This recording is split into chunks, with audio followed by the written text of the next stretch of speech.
With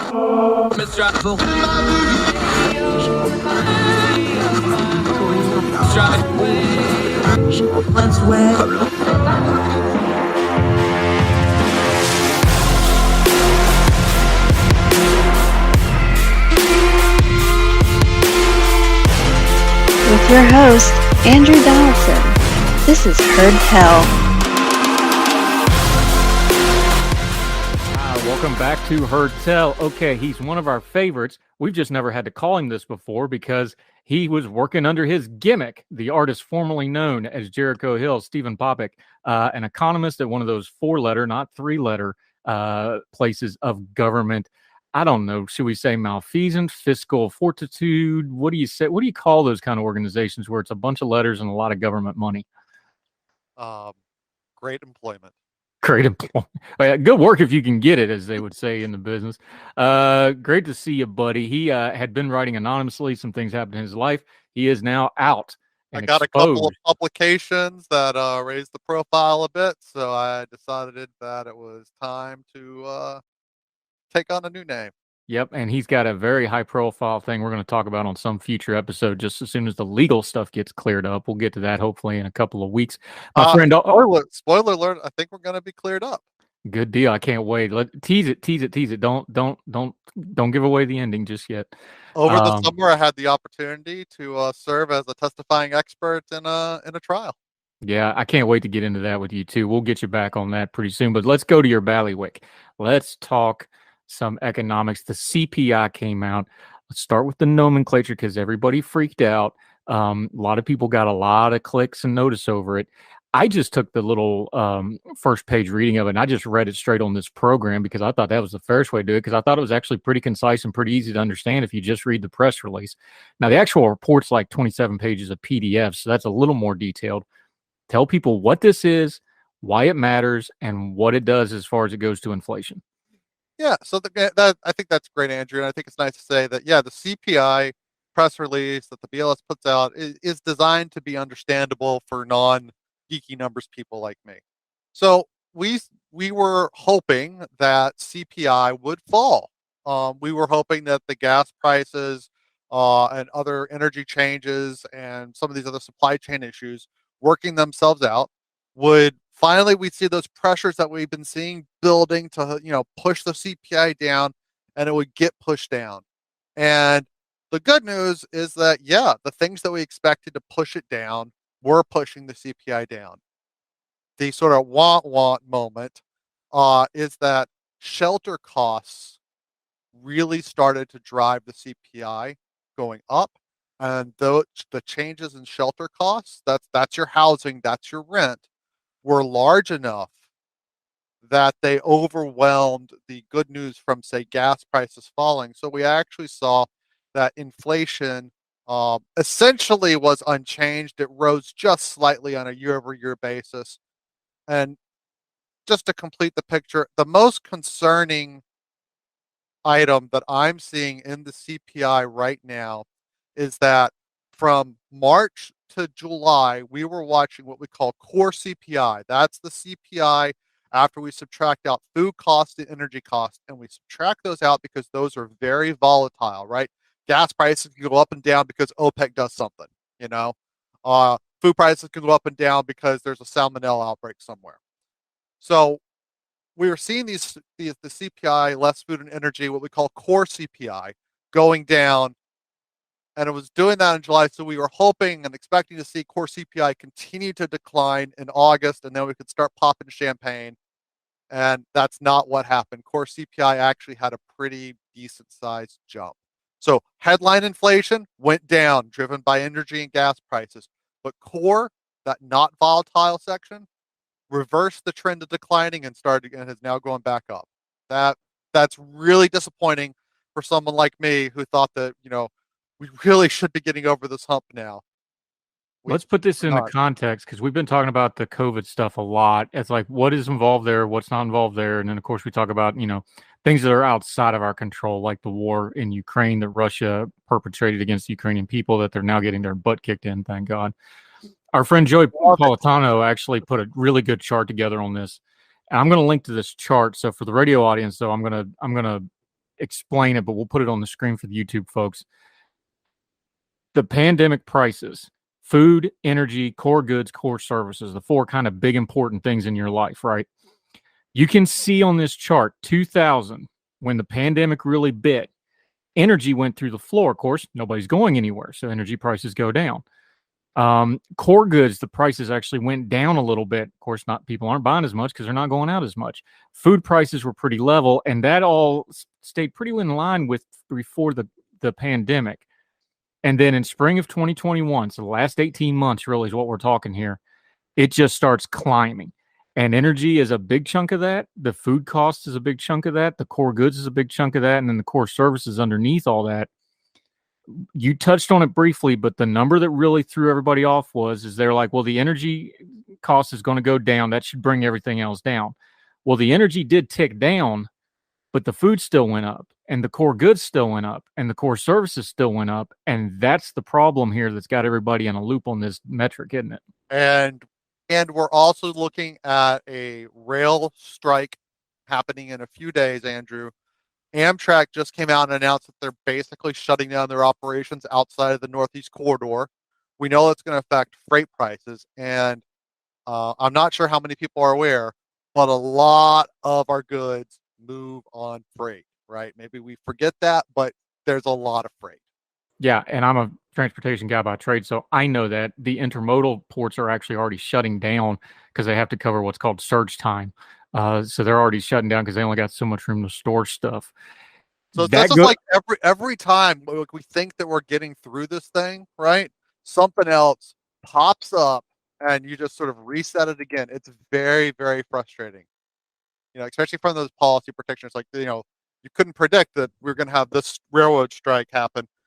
That's going to affect food, and it's going to affect appliance cost and other sort of durable goods items, right? Right. Now, this does blast a hole in one running narrative. It's like, well, this is all gas prices. I know when you've been on here before, you pointed to, well, it's energy prices and used cars are the kind of the two that you were looking at. Well, here, that's not holding up now because now the energy prices are going down. Used car prices actually ticked down a little bit, which is good because they were the highest they've ever been in recorded history. It was very, very high. Both of those have gone down. That's not what's fueling the food and cost of living increases. So what is pushing it then? Well, some would say wages, right? Would be translating to that. And certainly if the price of labor is going up, that would cause the price of goods to go up. I think it still seems that we're not out of our supply chain issues at all. So I think that is still driving the price of these goods up. We are still emptying our pocketbooks from the surplus of spending that we got from the pandemic, right? And that amount of cash was flushing consumers' pockets, and folks had pretty good vibes about their personal economy, not the national economy, but the personal economy. So they were spending, and that helped drive things. That helps drive costs up as well. And then so I still think that those will shake out over time, and they should. But I think over time, I need to now, instead of thinking months, I might be talking a year or two. So I kind of have to own a forecasting failure here, and at least own up to my mistake. Like, well, nope, this inflation is going to last a little bit longer than I thought. By a little bit, I mean a year or two longer. And it's a bitter pill to swallow when you're an economist and you get something like that wrong. But own your mistakes. You're more credible if you do.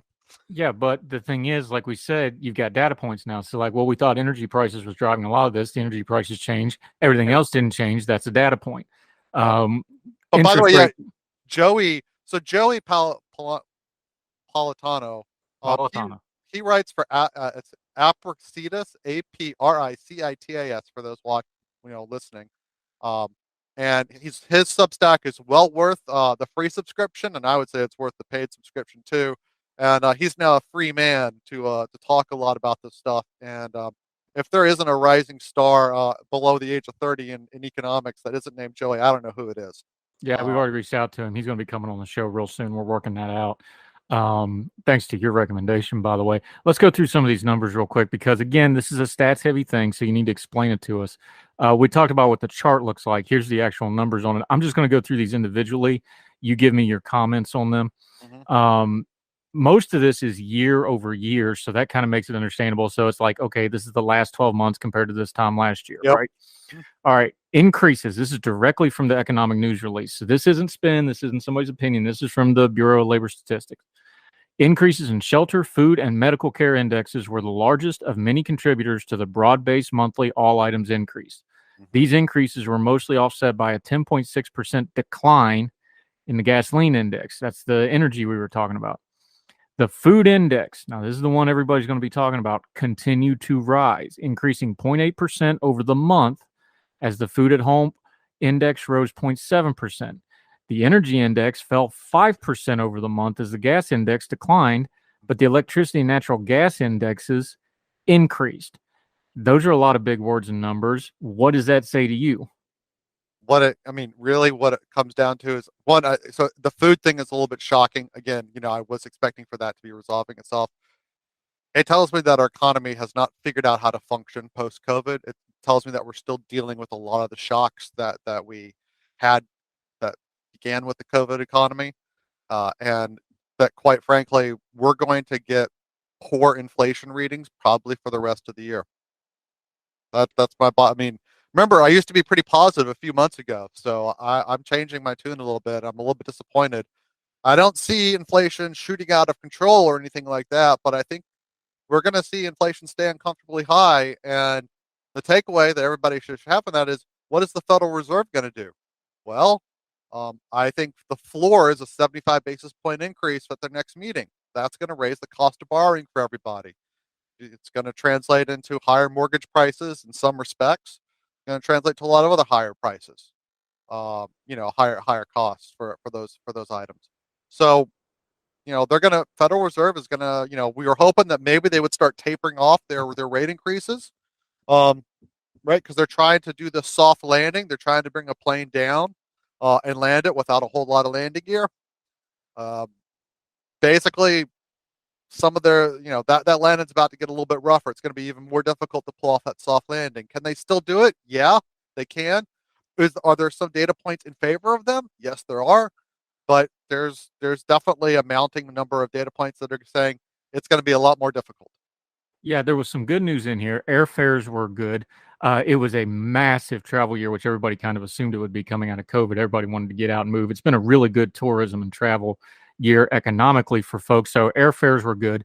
Communication, that one was kind of interesting. But again, coming off of COVID, everybody kind of changed communication. You figured that would do okay.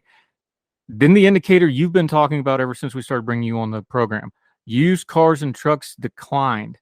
That was a big one because that was one that you called a pressure point kind of a thing of, listen, when the economy's bad, used cars and trucks get really expensive because people are trying to get the cheaper one because they can't afford the new one. That's your data point. That's the one you always told us to look at. Now that one actually looks good underneath all these bad numbers. What does that tell you? Well, it's starting to look better. It's still well above what we would consider normal inflation for the year-over-year change.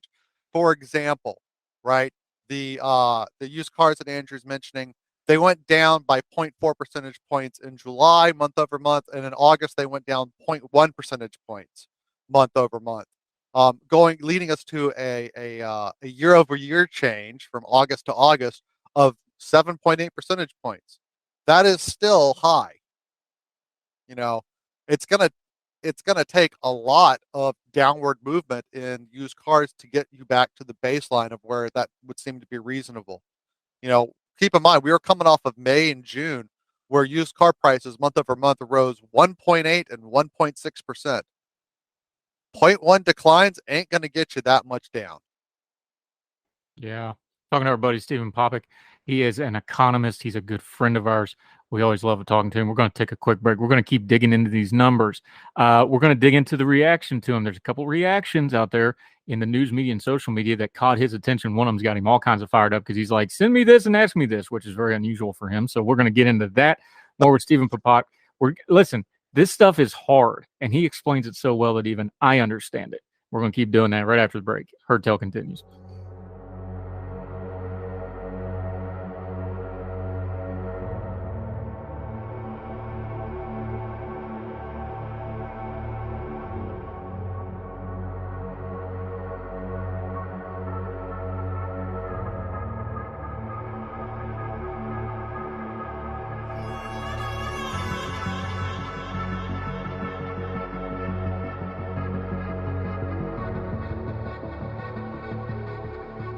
Hi, welcome back to Heard Tell. We got our buddy Stephen Popick with us. He's an economist. He's got all them fancy letters after his name, but he explains things really, really common sense wise, especially things that get loud on the internet, like when the CPI report comes out, like inflation, like economics. We love having him on. Let's talk about the reaction here, because there was some of the narratives out of this that you just didn't care for.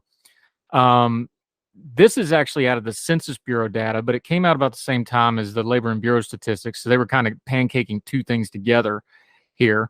I won't use the name because I don't want to call one person out, because I saw 4 different people had this exact same take on this.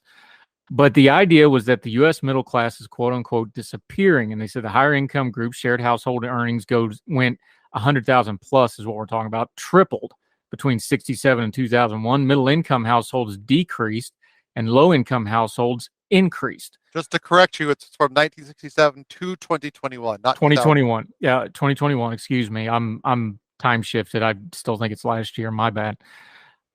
Is the middle class decreasing, disappearing, whatever you want to call it, or is people fiddling with the numbers here and getting a narrative where there shouldn't be one? So, I mean, the numbers are right. We did have only 12% or so of households making 100,000 or more dollars, and that's in 2021 dollars. This is inflation adjusted, right? Making the equivalent of $100,000 today back in 1967, and we see 36% of those, 36% of households are making $100,000 more in 2021.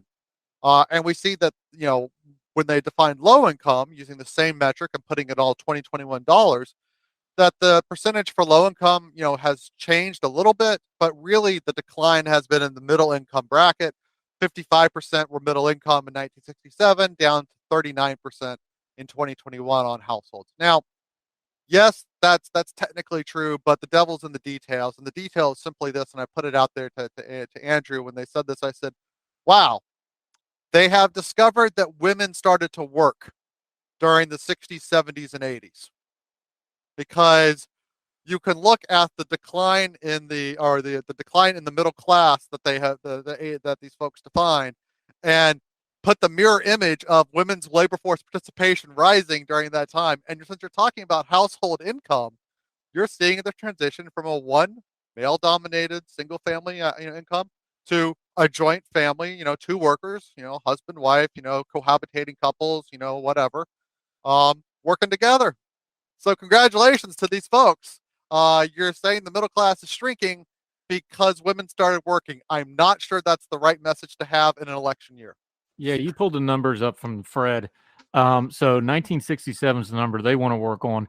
Women labor force participation rate was in the low 40s in 1967, depending on which number you want to use. By 2010, it was bumping around 60%. It dropped down a little bit during the 2000s. And then in 2020, something really interesting happened. In the spring of 2020, all of a sudden, the women participation in the labor force dropped almost 9 percentage points in a month. Did anything important happen in February, March, April of 2020 that might have precipitated that number there, economist? Absolutely nothing happened. Nope. I didn't start working from home at that point. We weren't all scared about a pandemic going on. Schools didn't close. Daycares didn't. No, nothing happened. Of course, we're talking about that's when COVID restrictions hit. Everybody started staying home. Children had to be home. Of course, that hit especially working mothers hard, and multi-parent households changed quite a bit. By the way, that number still has not come. We've talked about things that have bounced back since COVID. That number's not back to pre-pandemic level. It's still off by about 4 or 5%, something to kind of keep an eye on as we're looking at these other numbers. Okay, back to the CPI for just a second, because this is the number that everybody probably feels the most acutely. It's weird for something like Bureau and Labor Statistics to have kind of a one-liner in a press release, but boy, this one had a little bit of punch to it. They said the food index increased 11% over last year, and it was already way, way up. We're talking about a massive raise already. The largest 12-month increase since the period ending in May of 1979. Put that in perspective, folks. I'm not even in utero yet. That's before I was even made, let alone born. That's a long time. People that don't remember, the late 70s was not exactly economic nirvana. That's a bad number and a bad comp to have on an official government release, yeah? Well, first off, I just discovered that I'm just slightly older than Andrew here, because I believe I was in utero at that time. Proud Um, moment for the Popick family. Something like that. Um, yeah, look, like some of this, like we did sort of expect, like you can't have a war go on in the breadbasket that basically feeds Eastern Europe and almost all of North Africa and expect for that not to have implications for worldwide food markets. You know, um, and that's part of that's part of this issue. But the other thing is, I think we're seeing that farms are still having supply chain issues. We've had a pretty big drought out west where there's a lot of farming activity. That's going to raise the price of crops over there. And spoiler, that kind of drought activity probably ain't going away anytime soon. Um, that's just going to be a problem. So that's where we get a lot of our crops out there. So yeah, those things together, that explains part of why we've seen such high costs. And you can also think of like food costs might have been some of this increase could be a lag because food prices had to adjust, and we know that energy prices spiked a few months ago. You got to get that food somewhere. That costs energy. That costs gas, and so those prices are obviously passed on. But you can't immediately raise prices, right? You can't adjust that perfectly once these prices of energy rise. You have to sort of do it in response to it a month later or 2 months. So some of that could be the fact that we saw food prices spike because we saw energy prices spike a few months ago, and so this is just things working its way through the system, contracts that get signed to ship stuff out that were signed 3 months ago that are now being actually enacted, right? Because nobody says can you ship 1 million tons of grain without having a contract set up 90 days beforehand, right? That would be bad. Um, so that could be part of what we're seeing, but it is disappointing. And yeah, everybody consumes food, so not everybody is a needs to buy a car, but everybody's got to eat. And I think again, we still have to caution though, like there are about, there are still very big differences in how Americans are experiencing inflation. Again, if you're a homeowner and if you're a white collar worker and you're getting to work from home a bit more than you used to, your personal inflation rate is definitely well below the national level that's being reported.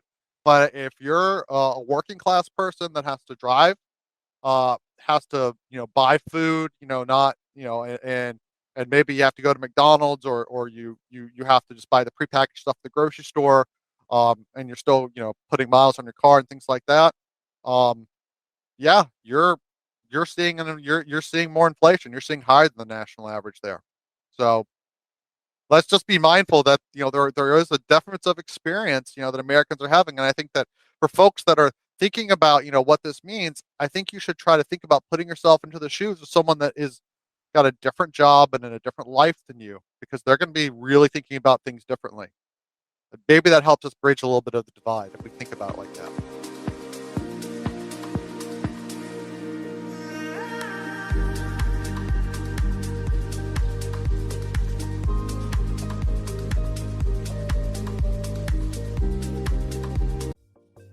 Folks, if you've listened to the Heard Tell program, you've heard our friend Gabriella Hoffman, but you need to make sure you're checking out her podcast, District of Conservation. It's a podcast exploring the nuances of true conservation efforts from DC and beyond. From topic discussions to exclusive interviews with conservation and energy newsmakers, Gabriella keeps listeners appraised of the latest news stories while elevating important voices. Listen to District of Conservation on Apple Podcasts or wherever podcasts are played.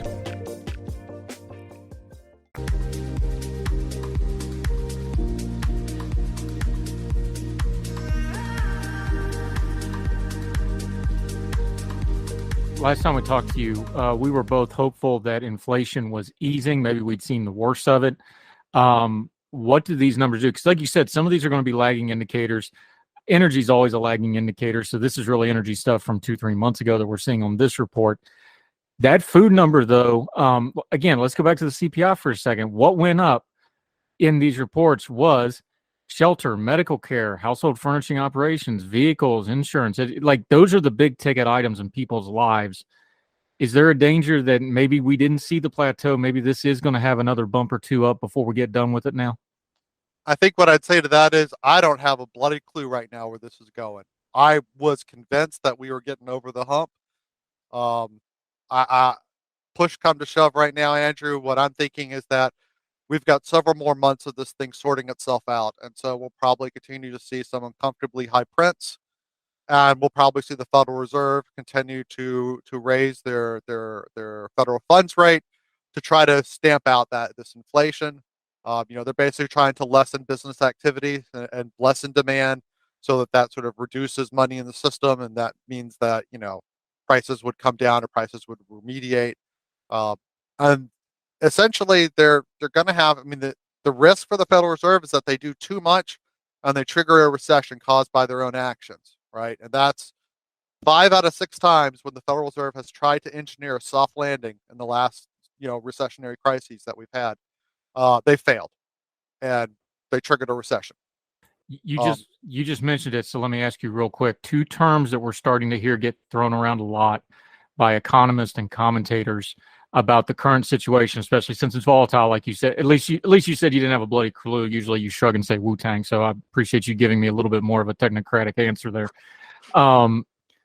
Money velocity of the dollar, how much the money's moving around, and cash buying power of the dollar is two things we're hearing a lot of underneath a lot of this other stuff right now. Is that something folks should be concerned at, or is that just kind of chatter under the noise? Turn the noise down on those kind of matters for us. I think if there's like primary and secondary levels of concern, that's probably a tertiary concern for everybody. I mean, the kitchen table issues are what most folks should be more concerned about. Um, as you said, it was a great year to travel. Um, it's still a great year. It's still a great time to travel to Europe right now. We're seeing the euro is on par or essentially on par with the dollar. That's not normally the case. European vacations are really cheap right now for us. So, if you have the ability to do it, you should. Now, of course, not many people do, or some people don't, right? Significant swaths. So we should be mindful of that. That's kind of like, yay, thanks. You gave me something I can't use. You know, I struggle for words given that I used to be part of team transitory inflation, and it seems that this has just stuck around for a while. So I think the biggest thing that we need to watch is how investors and the market as a whole respond to the words and actions of Chairman Powell and how they try to navigate it. Um, to engineer a softer landing where we don't have what he's trying to do is get inflation to come down without a huge uptick in the unemployment rate, which really, of course, hurts people a lot more than I think inflation does, right? At least you still have a job, at least money's still coming in. But that this is the tricky part. You have to slow down the economy, but you don't want to slow it down so much that you trigger a recession. And Powell's trying to be, well, trying to do something that's only been successful one of the last 6 times. Not a good standard to base off of. Real quick, we've talked the economic side. There is, of course, the political side of this. The next batch of numbers we're going to get the end of the fiscal year numbers right as we go to vote here. Early voting is actually going to be starting here before people even really realize it here. Politically, nobody cares about fiscal numbers. Deficit spending is here to stay. Let's just everybody be real on that. Are you done now? Yeah, go ahead. But seriously, though, I take your point, but the economy is going to be the number one issue, especially this cost of living stuff isn't going to be fixed by the next batch of numbers. It's just not there. Even if you had a record change down, it would still be high. Politically, how much both ways now, how much does the reporting affect the economy and how much is the election going to affect these economic numbers? Because the economy is going to react to the election whichever way it goes, right? Usually does. Yeah, I think that though the economy is going to basically, I mean, I think the reaction to the election, the White House isn't changing this time around. There's no election for the White House, right? It's Congress, and there's not a scenario on the books where Republicans get 60 senators, right? And so we're still going to be in a land where there's a Senate, I assume with the filibuster, so that the normal spending routine is going to be continuing. There's no threat of like massive cuts in government spending. There's no threat of massive changes in government programs. Um, you know, So I think that that's probably going to mediate sort of any sort of econ reaction. Most folks are pricing in right now a Republican House and a Senate that's either 49 Dems, 50 Dems, or 51 Dems. You take your pick which one of those it is. But practically speaking, they're all the same thing. Now, are you daring to say that congressional gridlock is good for the economy? I have a political philosophy that's my personal belief that divided government is good government. I'm not against it in principle, but there's some specifics I need to know before I jump into that end of the pool. You understand? Yeah, I just generally think like if you have divided government, the worst of the worst ideas can't possibly get across the desk to the president to be signed, and that if you have fully unitary government of one party, really bad ideas could get across the desk to the president to sign. Yeah. Unless you have a pandemic and then they just jam through all kinds of stuff, but we'll talk about that some other time. Stephen Popick, we love having you on. You make this stuff really understandable. Looking forward to getting you on some other topics we've been talking to you about. We'll get you back on. Until then, let folks know where they can follow you under your real name now. You're still under the same handle on Twitter, but you've got a few other things in the fire now that you're out in the public and you're all out and famous and such. Don't forget us, the little people. Until we see you again on Heard Tell, let folks know where they can find you. Very, very, very tiny famous. You can find me as economist on Twitter, and you can look up my research on mortgage lending that's now available. If you look up Stephen Popick and mortgage, you'll see one of my most recent research papers that looks at whether or not there's still differences in the mortgage market between minority and non-minority borrowers. And spoiler alert, we still see some. We don't learn anything, do we? The same. Life is a circle. We keep going around and around and around. A flat circle of that. Stephen Popick, love having you, buddy. Talk again soon, sir. You too, sir. Bye-bye. Bye.